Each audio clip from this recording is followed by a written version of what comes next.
Kasus kecelakaan tunggal yang menewaskan Vanessa Angel dan Bibi Ardiansyah memasuki babak baru.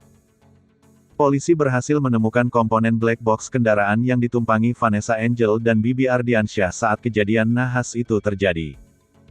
Black box tersebut ditemukan pada Senin, tanggal 15 November tahun 2021 lalu.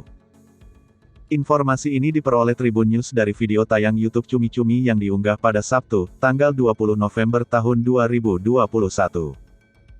Kasat Lantas Polres Jombang, AKP Rudi Purwanto menyebut, nantinya komponen black box ini akan digunakan untuk menyelidiki bukti-bukti baru.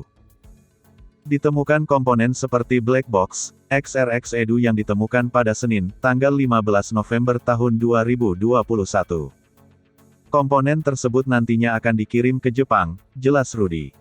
Untuk menunggu datanya kurang lebih 10 hari, paling cepat 1 minggu, sambung Rudi. Dari hasil rekaman alat tersebut bisa dideteksi laju kendaraan yang dikemudikan Tubagus Jodi sebelum kecelakaan terjadi. Selain itu, juga ada beberapa informasi yang bisa digali. Di situ bisa merekam 5 detik sebelum benturan, dilihat kecepatannya.